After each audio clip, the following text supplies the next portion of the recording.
Welcome to Joshua's story. We've now reached the fourth presentation in the series.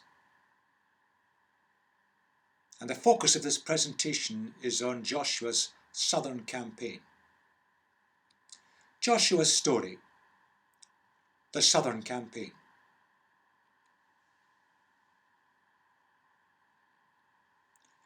Let's just reflect back on where Joshua has got so far. After taking the land to the east of the Jordan, Joshua and the people were faced with the river Jordan in flood. God took them across miraculously. They then captured Jericho, set up camp nearby, and then proceeded to attack Ai, a fortress that protected the town of Bethel. The first attempt failed, the second attempt was successful. Joshua and the people have now gained a foothold on the west bank. What was the next stage?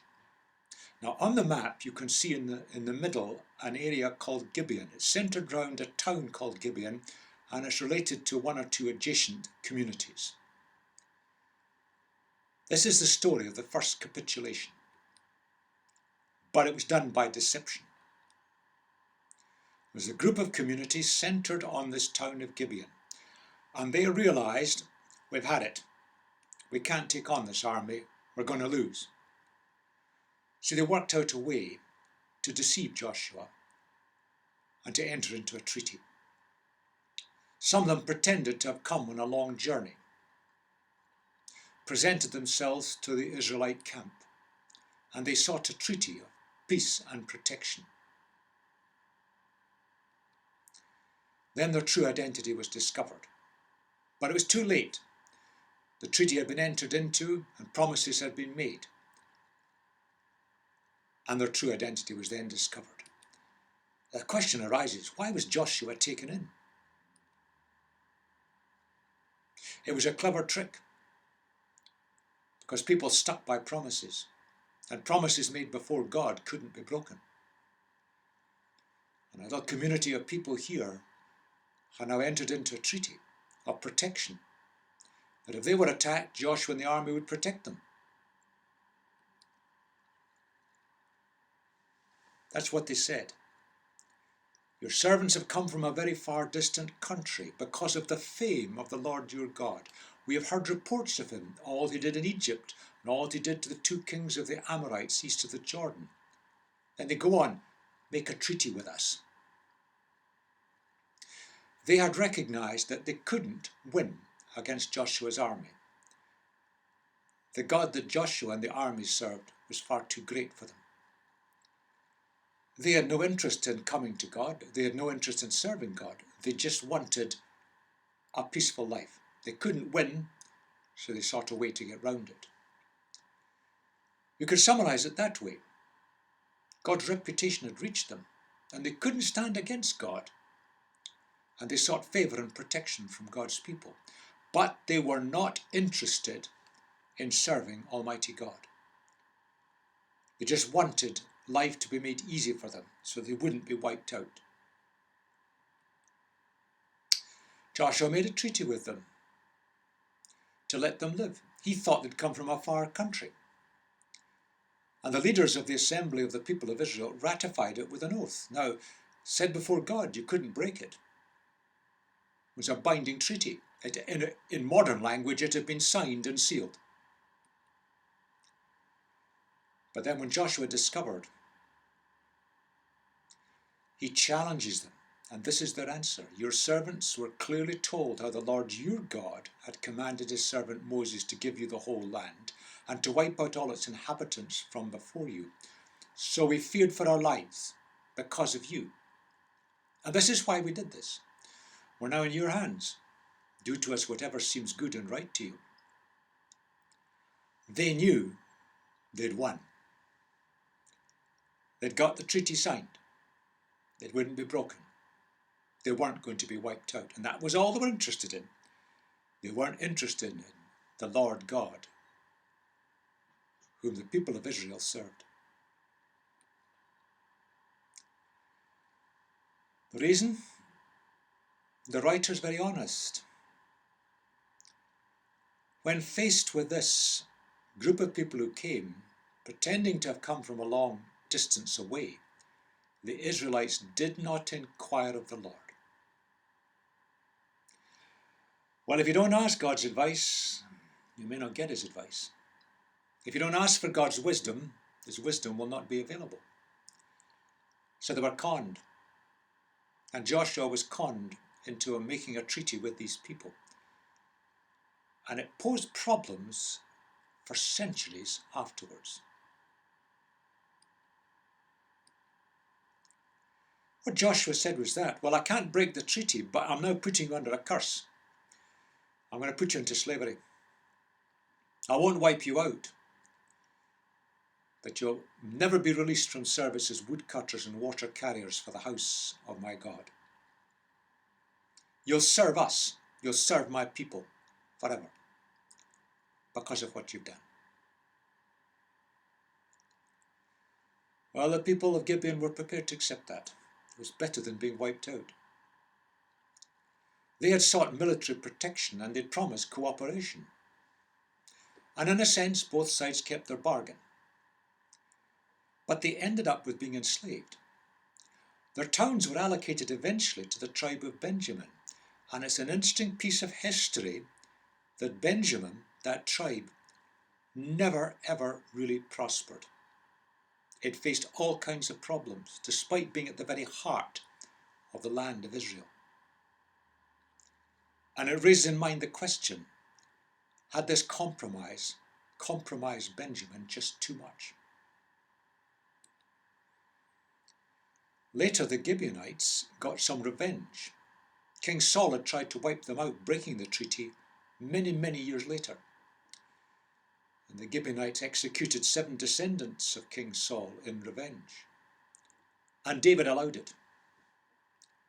So you can see the deception led to a compromise because they didn't ask for God's guidance, and all sorts of things followed downstream over the succeeding centuries.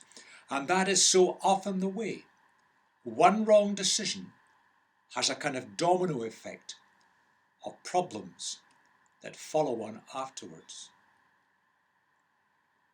Later in the days of Solomon, it records that Solomon went to Gibeon to offer sacrifices, for that was the most important high place.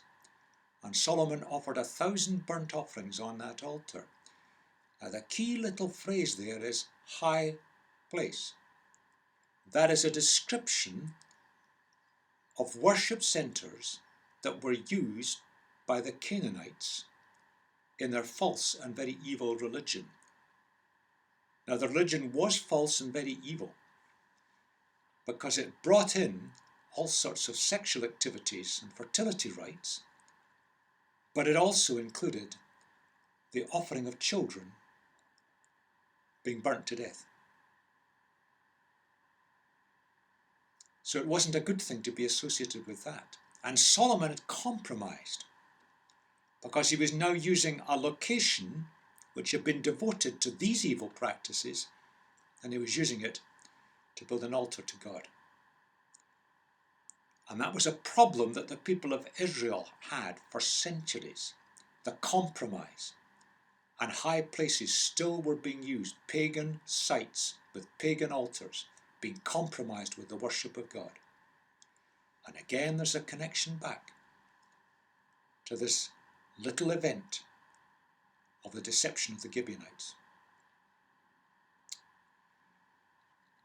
It's recorded that there were still people left who were not Israelites. Solomon conscripted the descendants of all these peoples, whom the Israelites could not exterminate, to serve as slave labour.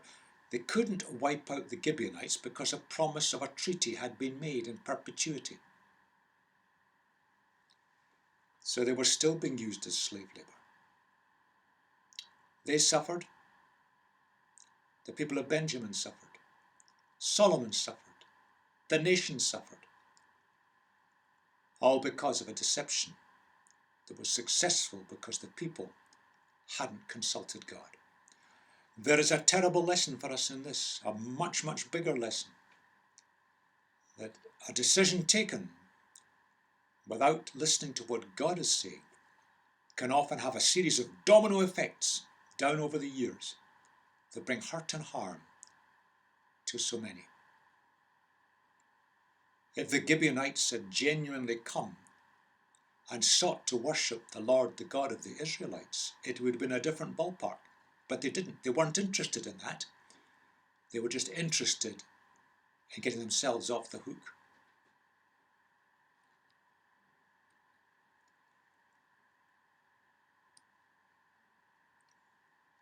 It raises a very interesting question. How do we become part of the people of God? And looking at it in the context of the nation of Israel all these centuries and millennia ago, it is clear that non-Israelites were welcomed in, and there's numerous references in general terms all over the place.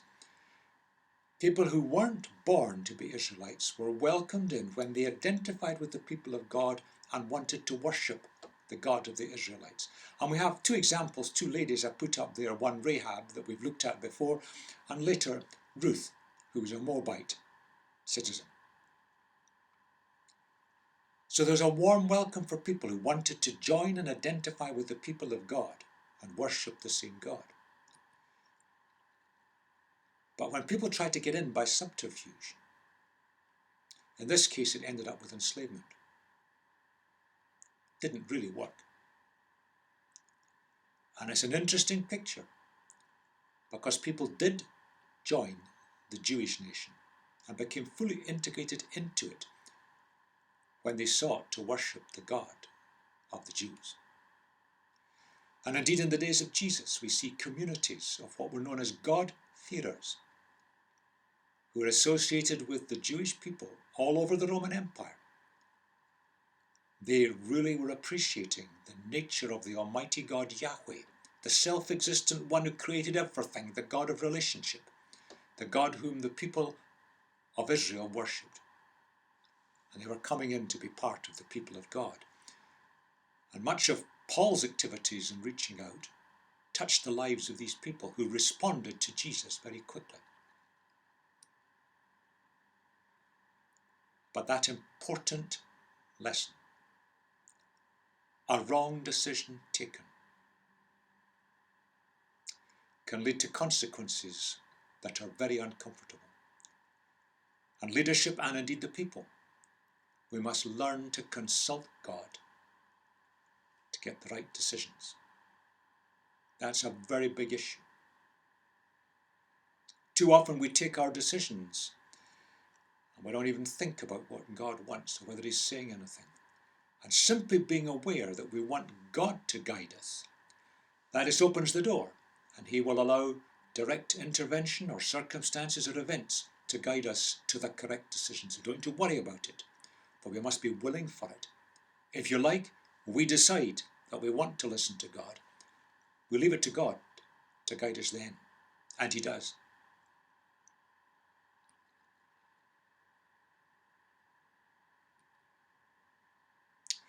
Now let's go back to the land and the map. The picture in white there is just approximately, because there's variations in as we understand this, approximate the land as the Israeli people took it over at its maximum extent. But I want to ask three questions. Why did God give the land to the Israelites? There were people who lived there, not a large number. The communities were quite small. Other records show that. It wasn't heavily populated. But why were these inhabitants driven out or killed? It sounds pretty brutal. And the third question is, do the people of Israel have the right to the land forever? Now I'm going to touch upon the first one, the one in red, why did God give the land? And the one in green, do the people of Israel have the land forever? I'm not going to give complete answers to this because I don't know if there are complete answers, but I'm going to give you a few pointers from the Old Testament teaching. But the one in purple, why were the inhabitants driven out or killed, I'll leave that for a whole presentation later on, because that's a much bigger issue. Let's focus on the land. They were about to run a major campaign to the south. Why did God give them the land, and do they have it forever? So the focus now is on the land. Now let's look at just a few of the promises that were given. Way back in Genesis, the Lord appeared to Abram and said, to your offspring I will give this land. And that's when Abram first entered the land of Canaan, coming in from the north. When Abram had separated from his nephew Lot, God speaks to Abram and takes him to a hill where he can look around. The land is not huge, you can see vast distances. Look around from where you are to the north, south, to the east and the west. All the land that you see I will give to you and your offspring forever. This is what was being fulfilled under Joshua. And he reminds Abraham, I am the Lord who brought you out of Ur of the Chaldeans, that's away south in Babylonia, now Iraq, to give you this land to take possession of it. A reminder. Moses speaking, remember your servants Abraham, Isaac and Israel, to whom you swore by yourself, I will make your descendants as numerous as the stars in the sky, and I will give your descendants all this land I promised them. I'll be their inheritance forever. Now Moses is speaking to God, and this is at the time when the people of Israel had failed so miserably and made the golden calf. Is this promise going to still stand? Moses is asking. And Moses challenges the people towards the end of his life. No one will be able to stand against you. The Lord your God, as he promised you, will put fear and terror of you on the whole land, wherever you go. They could take the land. They would be successful. If the Lord your God enlarges your territory, as he promised an oath to your ancestors and gives you the whole land he promised them. But there's a hint of something else here, and that's the word if. Because this is spoken by Moses in the context of obedience, and that's a condition of possessing the land. Remember, the generation that came out of Egypt didn't get into the land because they were so disobedient, and they ended up dying in the desert to the south. And it was their successors who entered the land under Joshua. There's an if, a condition about the land here. So let's look at that a bit further. In Leviticus, there's a warning given. Do not defile yourself in any of these ways, because this is how the nations that I'm going to drive out before you became defiled. But you must keep my decrees and my laws. If you defile the land, it will vomit you out, as it vomited out the nations that were before you. There's almost an inevitability with cultures when they go completely corrupt.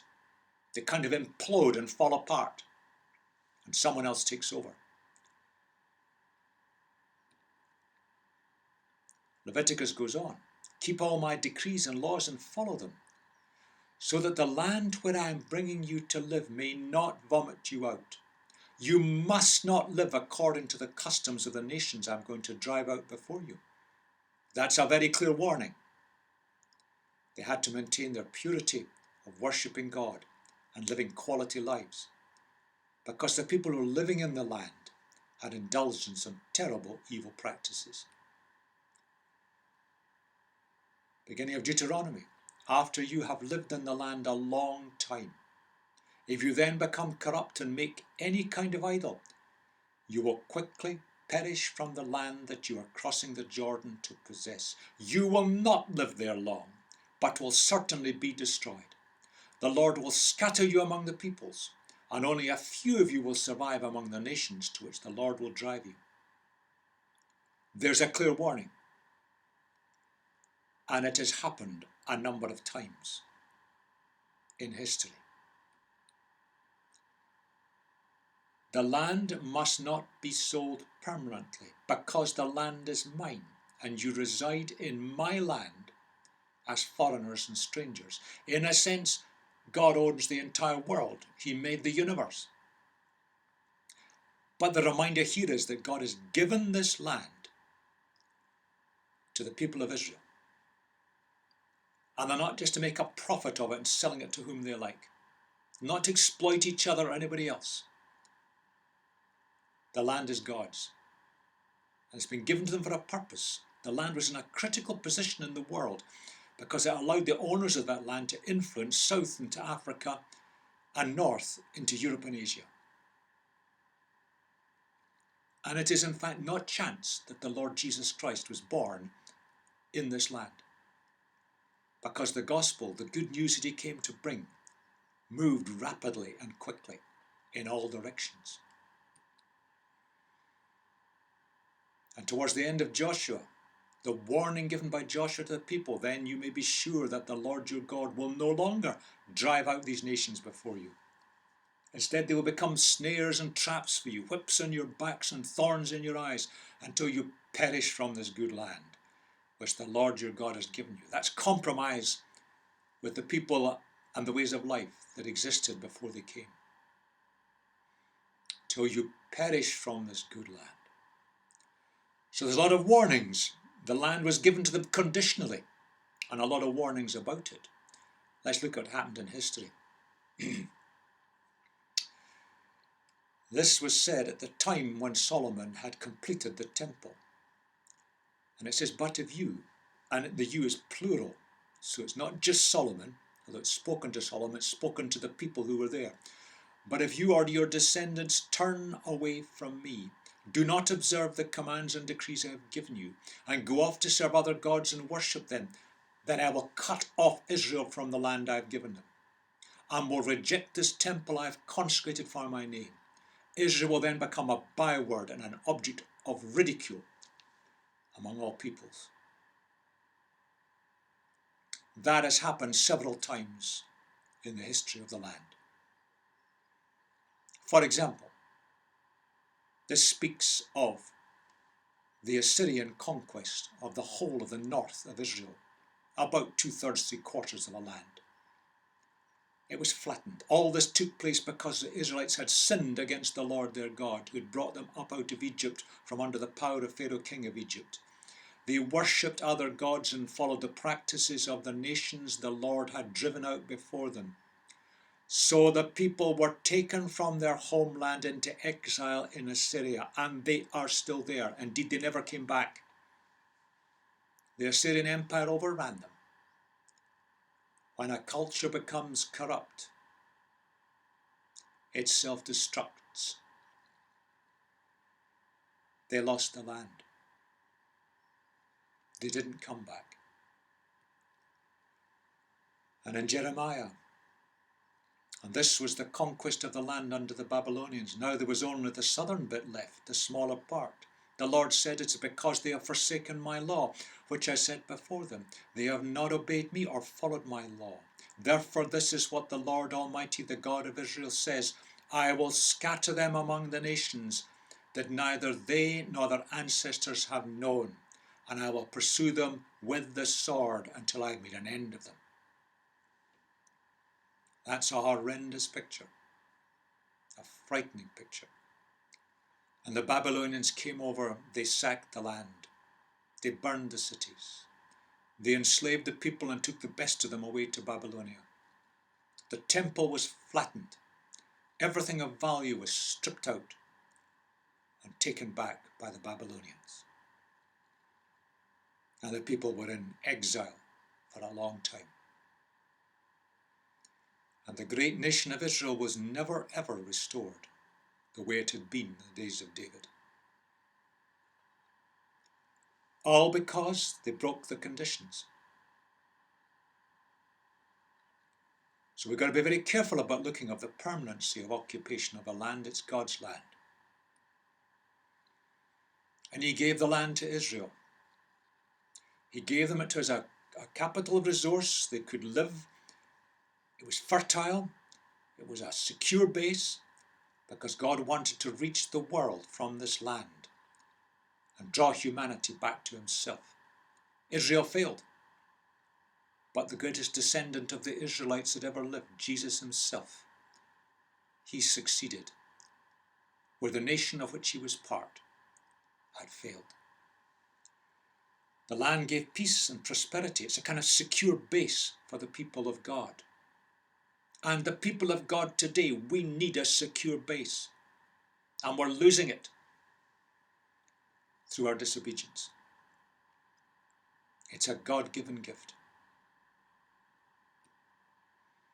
It's interesting that the land was allocated to families when we look at the division of it, not individuals. Possessions, the idea of possessing things, making a profit, buying up other people, all of that runs counter to the whole structure that God gave to them.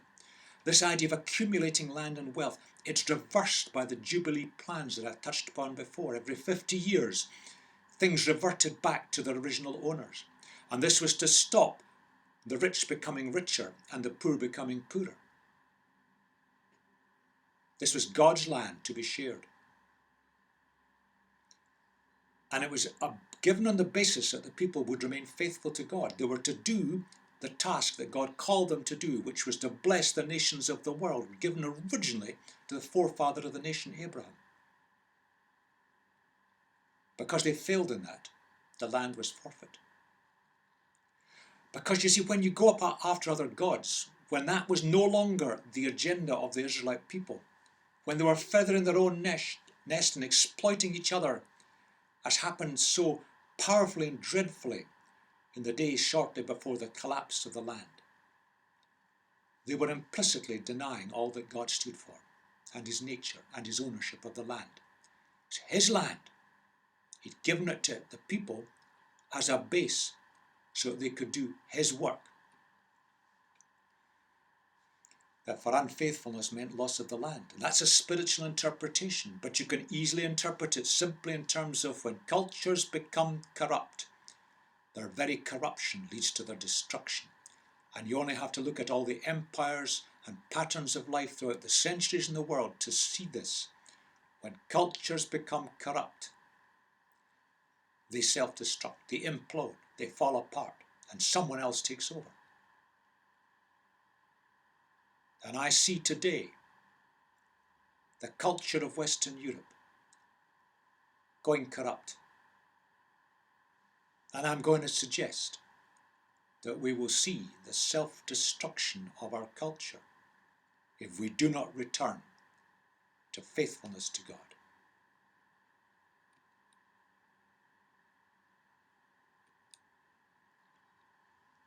Now, the Southern Campaign, it only just has started. But in fact, the peace treaty made with the people of Gibeon started a whole series of events. Because a lot of the other rulers of the other towns, when they heard about this treaty, they were furious. They've been undermined. So they got together. And 5 local Amorite city rulers got together under the ruler of Jerusalem. People who'd often fought and squabbled amongst each other.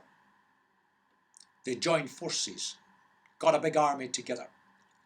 And they said, right, we're going to sort this out once and for all. The first thing they're going to do is they were going to take on Gibeon. You've compromised, you give in. You signed a treaty, right, you've had it. So they take up positions to attack Gibeon. They immediately send messengers across to Gilgal, where Joshua's army was, saying, come and help us. You made a treaty, you promised. In this situation, the Lord speaks words of encouragement to Joshua. You see, his hand was being forced by events beyond his control. And that often happens when a wrong decision is taken. But the Lord is still there in it. Encouragement to Joshua. And there's a forced march. It's about 30 kilometers. They did a forced march overnight. They took the army that was around about Gibeon by surprise, and they wiped it out. God had directed Joshua to a great victory.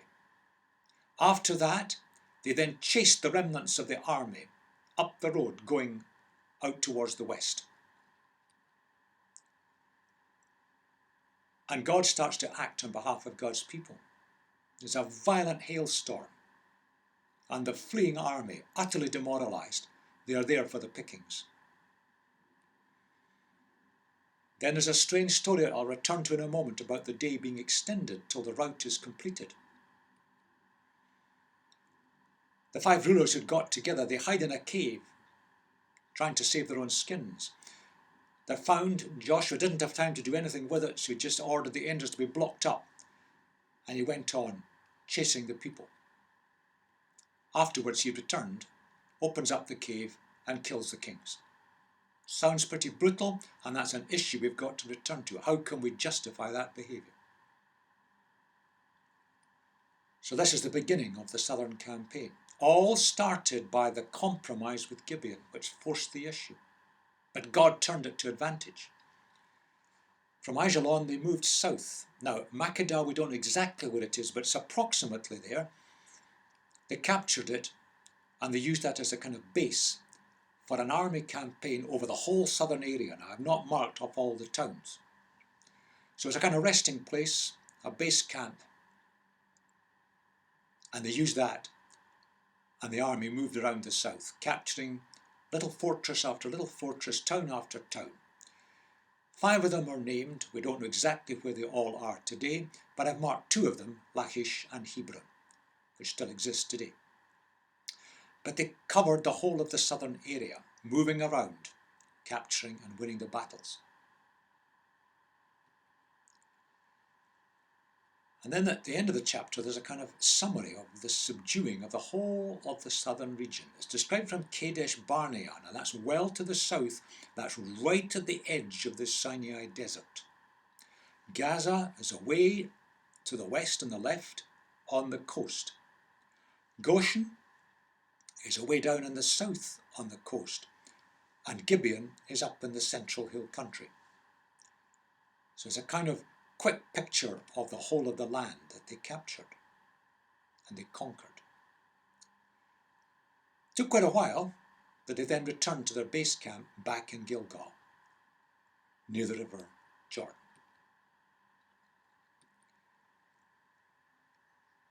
So it's described that Joshua subdued the whole region. Now, he didn't capture everything, but he subdued the region. The hill country, that's the bit to the left of the Dead Sea, the Negev, which is further south, the western foothills, and the mountain slopes together with all their kings. Joshua left no survivors. He totally destroyed all who breathed, just as the Lord, the God of Israel, had commanded. That is a frightening thought. How could that ever be justified? We'll return to that, and we'll give a whole presentation to look at the whole question of the justification, if there is one, of this extermination policy. And again, the description of the area in the south, where the writer has picked up 4 major areas to define what had been captured. The rulers, they were called kings, but they were just little petty rulers over small towns, and their lands Joshua conquered in one campaign because the Lord, the God of Israel, fought for Israel. The writer is very clear as to why it all worked and worked so well.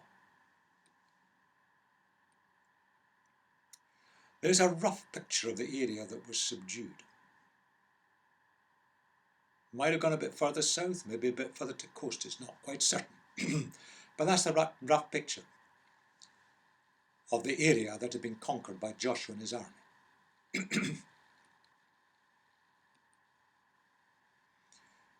Now, what did Joshua actually do? He got all the key fortresses that controlled the land. Well, there was perhaps one exception. Jerusalem. Jerusalem was difficult to capture, and in fact it was never taken until the time of David, centuries later. But the ruler of Jerusalem, who'd led this confederation, he'd been captured and killed. So it was possibly thought we can leave Jerusalem for the moment. It would take a long siege to capture it. This was a campaign that didn't have time for long sieges. But the ruler had been got rid of. But the people then were expected to take control of the remaining areas. And when the land was divided up amongst the people, the key fortresses had been taken, the power bases had been destroyed, but the people of Israel were expected now to go on, clean the thing up, mop the thing up, and take control of the remaining areas. To develop agriculture, provide for themselves, and get a secure base. So that's the kind of picture that took place in this southern campaign. Now this puzzling story. This was the journey from Gibeon to Ajalon. On the day the Lord gave the Amorites over to Israel, Joshua said to the Lord in the presence of Israel, "Sun, stand still over Gibeon, and you, moon, over the valley of Ajalon." So the sun stood still and the moon stopped till the nation avenged itself on its enemies, as it is written in the book of Jasher. The sun stopped in the middle of the sky and delayed going down about a full day. Never been a day like it before or since, a day when the Lord listened to a human being. Surely the Lord was fighting for Israel. What a strange story. What on earth was going on here? Well, the first thing is to look at that phrase there, stood still. Could also mean stay silent. The translators have translated it as stood still, perfectly reasonable. Something clearly happened, and it left an indelible mark in those who saw it. But just what happened, what is meant by this? Not so clear. We have to remember that the Canaanites who lived in the land, they saw the sun and the moon as gods. So if something odd happened in the astronomical world, they would have been absolutely terrified. So they would have been much easier to conquer, given that situation. What's the book of Jasher? We don't know. The book has been subsequently lost. But it must have been some local record of the day. Something amazing happened at this time. In order for this complete route to be completed within a day. What we can say is that something inexplicable happened. Now, time being extended till something is completed, you could equally look at it and say something was completed in a time that was impossibly short. It comes to the same thing. And there are many occasions when this latter has happened. It happened in the life of Philip in the book of Acts, where he was moved around from place to place. Impossible to do humanly, given the transport of his day. And people today have reported this happening today to Christian people. Things have happened inexplicably in the time limit. Time just seemed to stand still. I don't know, but something inexplicable happened here. That God was using the world of the weather and the world of astronomy and time for the benefit of the victory of his people. Certainly that's how the people of Israel saw it. God was helping them. It means both of the weather, because there was this huge hailstorm, and they do happen in this part of the world, and also by the amazing astronomical events which they witnessed. We can't answer exactly what did happen, but there's a great principle here. When it's God's purposes and progress, so often there are miracles, amazing miracles take place. We saw it with the crossing of the river Jericho, the river Jordan. We saw it with the capture of the fortress of Jericho. And there were many miracles that took place in the taking of the land.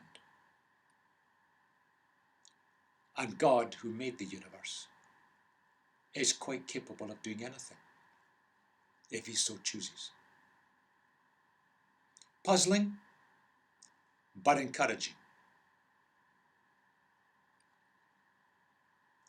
Let's bring it all together. Here's major progress. Okay, progress that was started by events that were beyond Joshua's control. He was forced to act on behalf of the Gibeonites. But the whole of the south of the country was conquered as a result of this. Yes, the treaty was signed by deception. We've raised the question, whose land is it? God owns the land. In fact, God owns all land. Stop for a second, God owns everything. The possessions that you possess, they're God's. In a sense, he's lent them to you for you to use them rightfully.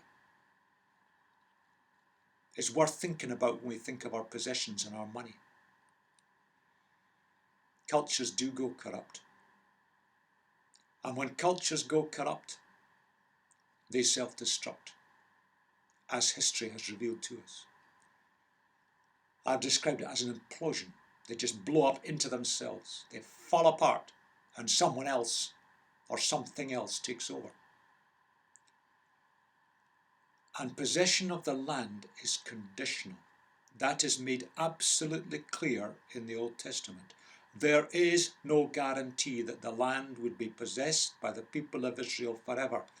God wanted them to possess the land forever. Yes, that was the promise. But they had to play their part. And there's a conditionality in this. And when the conditions are broken, the land is lost. That is an interesting comment, a biblical comment, which has direct relevance for what's happening in the Middle East today. In the end of the day, God wins the battles. This was not a human war. It's not a war of the Israelites.